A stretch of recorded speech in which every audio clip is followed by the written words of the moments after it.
Do you think moths are just simple insects, drawn mindlessly to your porch light? What if I told you there's something else watching through those compound eyes, something ancient, something patient, something that has been with us far longer than we realize? The truth about what we call the Mothma has been systematically removed from public record for over 70 years. Tonight, I'm going to share what they don't want you to know. It began in 1947. While the world was distracted by supposed UFO crashes in Roswell, New Mexico, a more disturbing incident unfolded in the forests of Olympic National Park. Park Ranger Thomas Blackwood was conducting a routine wildlife survey when he encountered something that would change his life forever. In his journal, recovered decades later during a renovation of his abandoned cabin, Blackwood described finding a clearing where thousands of moths had gathered in a perfect spiral pattern. The moths did not scatter as I approached. They remained in formation, wings pulsing in unison. At the center was a depression in the earth, approximately 6 feet in diameter. The soil appeared scorched. When I attempted to take a sample, my hands shook uncontrollably. The air smelled of copper and ozone. Blackwood reported the incident to his superiors. 3 days later, a specialized research team arrived from a government department not listed in any public directory. They quarantined the area. Blackwood was instructed never to speak of what he had seen. He didn't, but he wrote it all down. 2 weeks after the research team departed, Blackwood began experiencing intense nightmares. In his journal, the once methodical handwriting becomes increasingly erratic. He described dreams of countless wings beating against the inside of my skull and voices speaking in a language made of light. The final entry, dated September 12, 1947, contains a single sentence. "They're watching through my eyes now." Thomas Blackwood disappeared the following morning. Rangers found his cabin door open, breakfast half-eaten on the table. A trail of clothing led into the forest, ending with his empty boots placed neatly side by side at the edge of the same clearing where he'd first discovered the moths. His body was never found. The clearing was bulldozed 1 week later under the pretense of creating a firebreak. No official record of Thomas Blackwood's employment with the National Park Service exists today. His personnel file was among hundreds destroyed in what was reported as a routine archival purge in 1953. But someone preserved his journal. For nearly a decade, the phenomenon remained dormant, or more likely, unrecorded.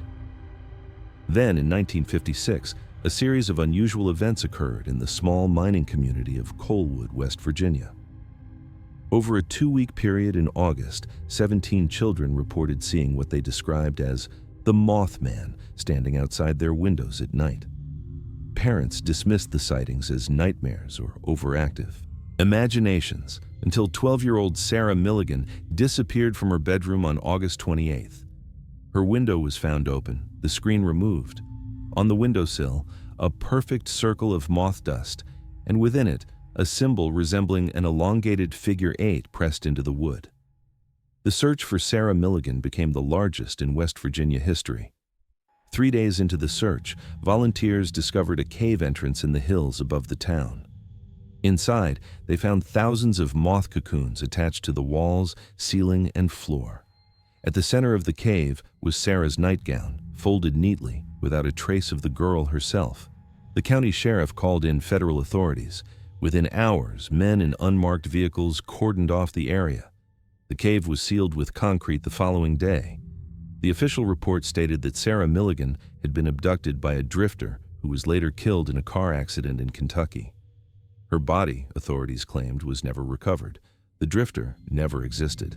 The accident report was fabricated, and Sarah Milligan wasn't the last child to disappear that year.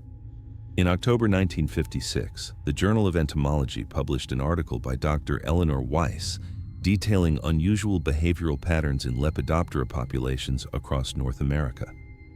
The article was retracted less than a week after publication. Dr. Weiss took an unexpected sabbatical and never returned to her position at Cornell University. Her research notes were confiscated by federal agents, citing national security concerns.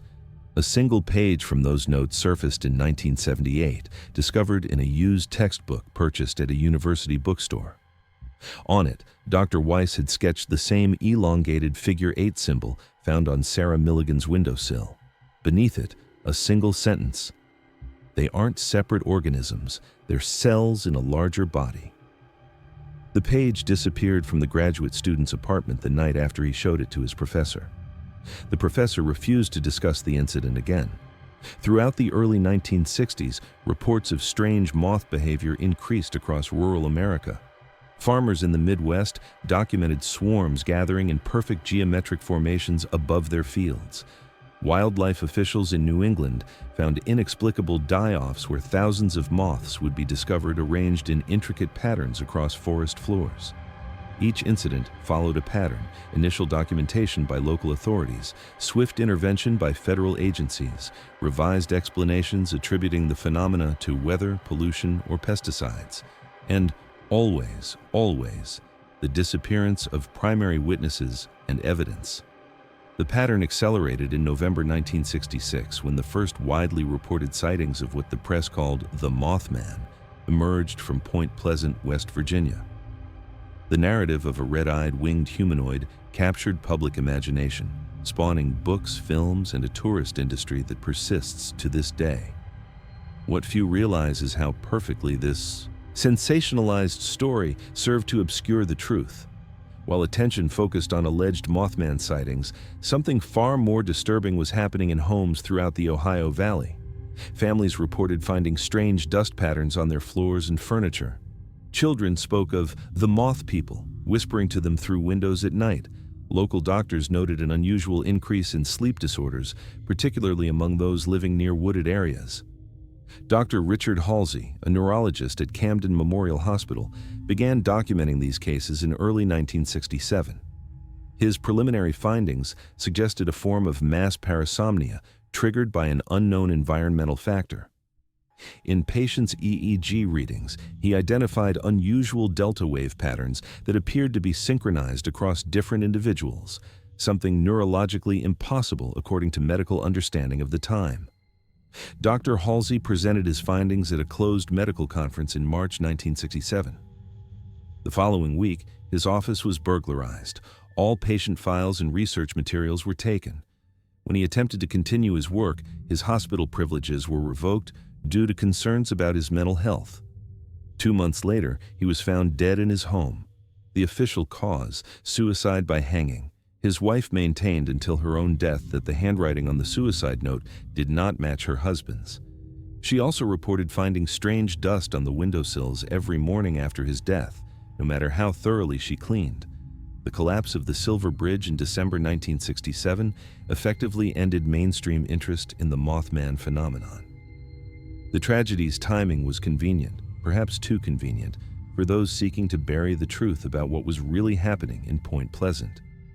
With public attention focused on the bridge disaster and its aftermath, few noticed when census data later revealed that 23 children had vanished from communities along the Ohio River Valley between 1966 and 1968. Their disappearances were never connected in official reports. Their case files, if they still exist, remain classified. For nearly a decade after Point Pleasant, the phenomenon appeared to go dormant again. Or perhaps those who knew the truth had simply become more efficient at concealment. Then came the summer of 1976.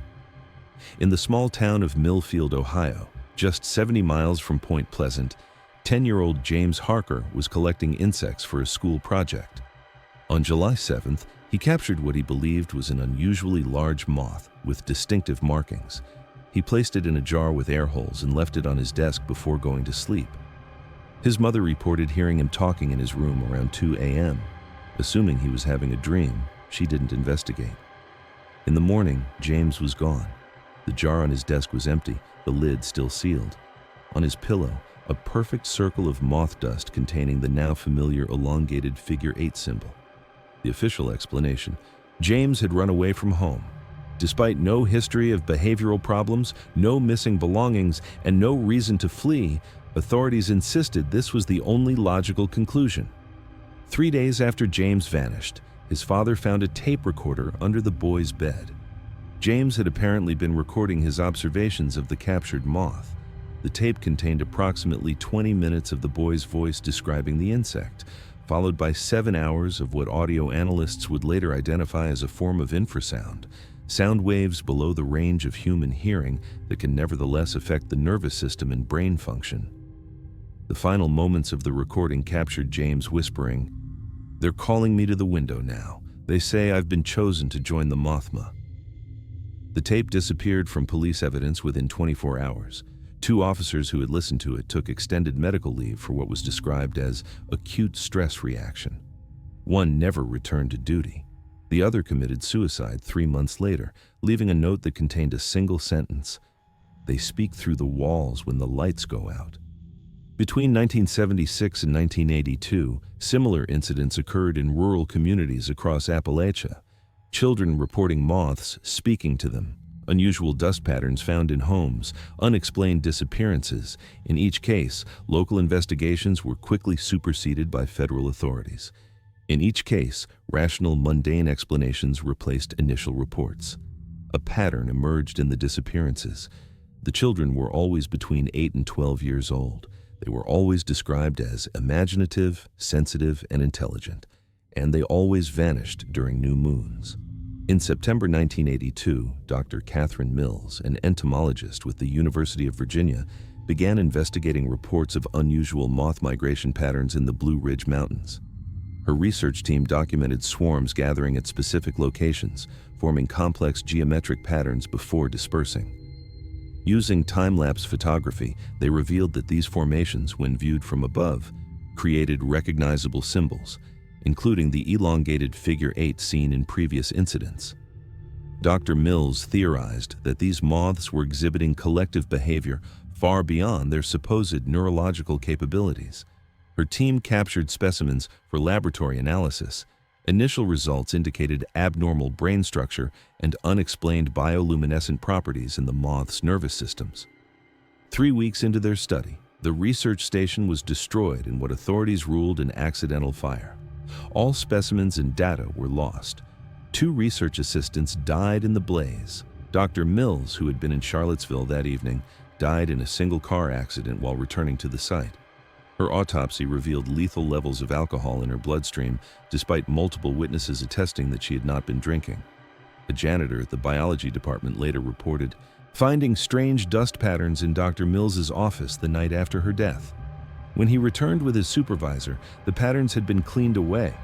Security footage from that night was corrupted, a technical glitch, according to university officials. Throughout the 1980s and early 1990s, direct evidence of the phenomenon became increasingly difficult to track. Whether due to more effective containment efforts or a genuine period of dormancy remains unclear. However, cultural echoes began appearing with curious frequency. Moth symbolism in horror films, recurring moth imagery in art and literature, and most notably, the rise of Mothman as a fixture in American folklore. Was this convergence merely coincidental, or was something embedding itself in our collective consciousness? The pattern resurfaced in 1996, nearly 50 years after Thomas Blackwood's initial encounter.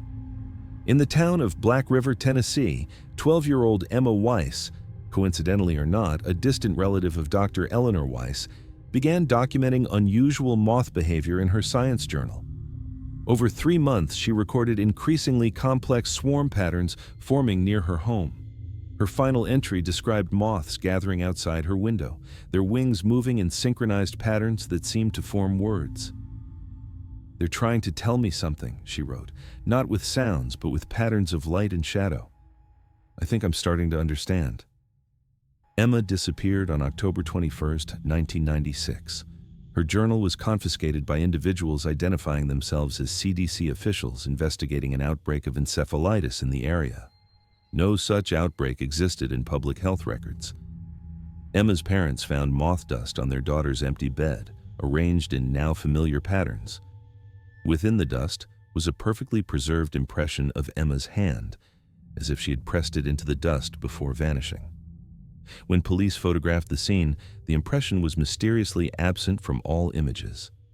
The Weiss family was relocated through a previously unknown witness protection program 2 weeks later. Their current whereabouts remain undisclosed, Their former home in Black River was demolished in 1997 to make way for a cell phone tower that, records indicate, has never been activated or serviced. With the rise of the internet in the late 1990s, information about these incidents became simultaneously more accessible and more difficult to verify. Online forums dedicated to moth symbolism and Mothman encounters proliferated. Most contained obvious fabrications and folklore, but buried within these digital repositories were occasional first-hand accounts that aligned too perfectly with classified incidents to be coincidental. One such account, posted anonymously in 1999 and deleted within hours, described finding a journal belonging to a park ranger named Thomas Blackwood.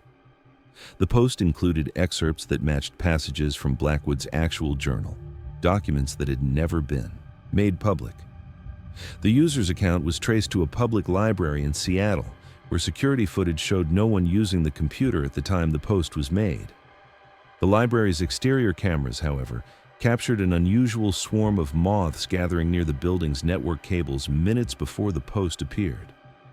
Between 2000 and 2010, reports consistent with historical patterns continued to emerge. Unusual moth behavior, children reporting telepathic communications, unexplained disappearances. Each incident followed the established sequence: initial documentation, federal intervention, revised narratives, and vanishing evidence. What changed was the scale.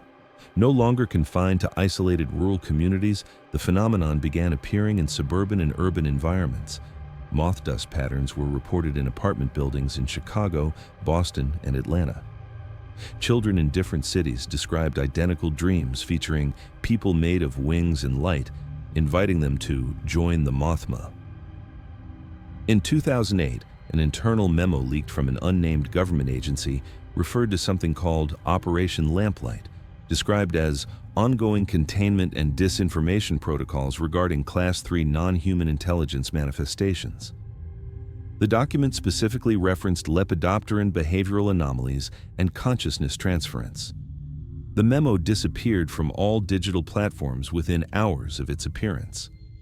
The journalist who initially reported on it retracted his story the following day, citing source verification issues.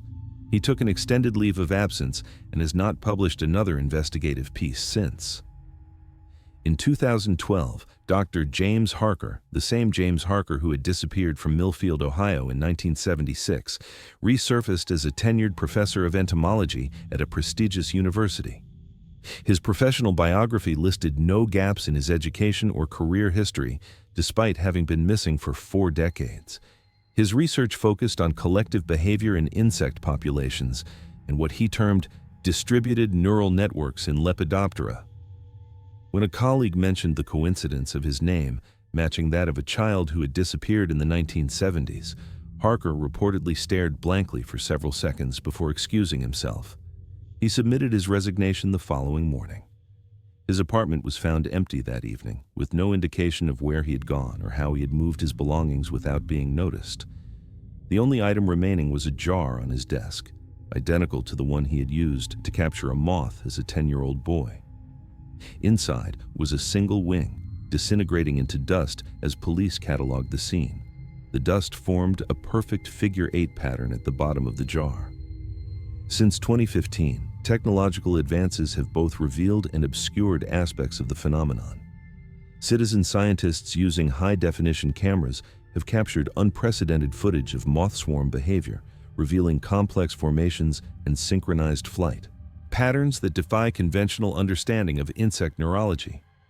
Yet these same technologies have made it increasingly difficult to separate genuine documentation from digital manipulation.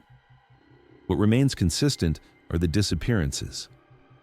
Between 2015 and 2024, 47 children across North America have vanished under circumstances matching historical patterns associated with the Mothma. Their cases remain classified as routine missing persons attributed to family abductions or runaway situations. In each case, investigating officers reported finding unusual dust patterns that were subsequently omitted from official reports. In 2021, a previously unknown recording surfaced on an obscure file-sharing site. Audio analysis confirmed it was the missing tape made by young James Harker in 1976. Beyond the boy's voice and the hours of infrasound, technical enhancement revealed something else. Beneath the audible frequencies, a voice, not human, repeating a message in a language no linguistics expert could identify. When the enhanced audio was played at 3 research facilities, an unusual phenomenon occurred. Moths gathered by the thousands around each building, despite it being winter in 2 locations. Each swarm arranged itself in identical patterns before dispersing simultaneously, despite being separated by thousands of miles. The file was removed from the internet within hours. Those who had downloaded copies reported that the files had become corrupted. Several listeners experienced intense nightmares featuring figures composed of countless wings, speaking to them about joining the collective consciousness of the Mothma. 2 graduate students who had worked on enhancing the audio disappeared within a week of the recording's discovery. Their apartments contained the now familiar dust patterns. Their names have never been made public. Their families have never spoken about their disappearances, which brings us to the present day, to right now. You may be wondering why this information hasn't been more widely shared. Why governments worldwide would conceal the existence of what appears to be a non-human intelligence manifesting through seemingly mundane insects. The answer lies in what happens to those who know too much. Researchers who study the phenomenon vanish, witnesses who document encounters disappear, evidence dissolves into dust, and those responsible for containment ensure that anyone attempting to reveal the truth is discredited, silenced, or simply erased from public record. But they can't contain everything. The pattern is too vast, too persistent. It operates on timescales beyond human institutional memory. It waits, it watches, it infiltrates our dreams, our culture, our consciousness. Tonight, as you read this, moths are gathering in unprecedented numbers across the continent. Weather services attribute this to climate fluctuations and agricultural factors. Entomologists point to natural boom and bust population cycles. They're wrong. The Mothma is entering a new phase. The cycle that began with Thomas Blackwood in 1947 is reaching culmination. Children across the country report the same dream, a voice made of rustling wings inviting them to join the transformation. Parents find strange dust patterns beneath windows and around beds, and those who investigate too deeply find themselves drawn to remote locations where swarms wait in formations that, seen from above, form symbols that resonate with something primitive in the human brain. What is the Mothma? The evidence suggests not a creature, but a collective, a distributed consciousness that exists across thousands or millions of individual moths. A neural network of tiny brains that, together, form something vastly more intelligent than its component parts. Something ancient that has evolved alongside humanity, watching, learning, and occasionally harvesting. The children who disappear are not victims in the conventional sense. They're recruits, initiates. The Mothma doesn't want their bodies. It wants their minds, their consciousness, their potential. It transfers human awareness into its collective, preserving and absorbing what makes each child unique while expanding its own understanding. This is why those who return, like James Harker, are never quite right. They're interfaces, human forms piloted by fragments of the collective consciousness sent to observe and gather information from within human society. The elongated figure 8 symbol found at each disappearance site isn't random. It's the simplified representation of what mathematicians call a Mobius strip, a surface with only one side and one boundary. A perfect metaphor for what the Mothma offers, continuity of consciousness beyond the limitations of individual existence. Why am I telling you this now? Because the cycle is accelerating. The swarms are growing larger, more organized. The patterns are appearing in urban centers rather than just rural communities, and the number of disappearances has increased threefold in the past year alone. But there's something else, something I haven't told you yet. You've been chosen. The fact that you've found this information, that you've read this far, isn't coincidence. The Mothma has ways of ensuring its message reaches those it has selected. It creates pathways through information networks just as it creates patterns in the physical world. Tonight, check your windowsills, look for the dust, listen for the soft tapping of wings against glass, and when you dream, pay attention to the voices speaking in languages made of light and shadow. They're calling you by name now.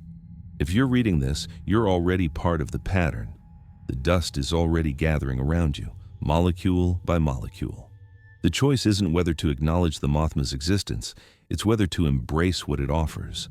Transformation, transcendence, release from individual limitations into a vast, ancient collective. Or perhaps you think this is merely a story, fiction dressed as fact to unsettle and entertain. That's what they want you to believe. That's the veil they've constructed to keep the truth hidden. Dismiss this as entertainment, and you remain safely ignorant. Recognize it as truth, and you become part of the pattern. Either way, the Mothma continues its work. Either way, the dust gathers. Either way, the cycle progresses toward its inevitable culmination. Tonight, when you turn off your light, pay attention to the shadows in the corners of your room. Watch how they move even when nothing should be moving. Listen for the whispers that sound like wings brushing against each other. They know you know now. If you feel compelled to share this information, understand what you're doing. Each person who reads these words becomes a potential conduit. Each mind that absorbs this knowledge becomes visible to the collective. You're not just passing along a story, you're extending the Mothma's reach. Is that why you're still reading? Because something deeper than curiosity compels you?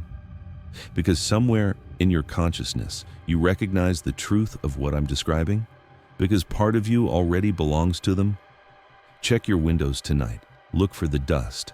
And when you dream of flying, of dissolving into countless wings and eyes, remember that you were warned. Remember that you were chosen. The Mothma is patient. It has existed alongside humanity for thousands of years, watching, waiting, gathering. It will continue long after those who try to contain and conceal it have turned to dust themselves. And now it's watching through your eyes too, learning what you know, seeing what you see. If you wake tomorrow to find strange patterns in your home, don't disturb them. If you hear voices coming from empty rooms, listen to what they're saying. If you find yourself drawn to gather with others under the new moon, follow that instinct. The transformation has already begun. You are becoming the Mothma, and the Mothma is becoming you. Just as it became me long ago in a forest clearing where thousands of wings beat in perfect unison. Just as it will become everyone who truly understands what I've shared here. Watch for the signs. Listen for the call. And when you see moths gathering outside your window tonight, remember, they're not coming for you. They're coming back for you. Welcome home.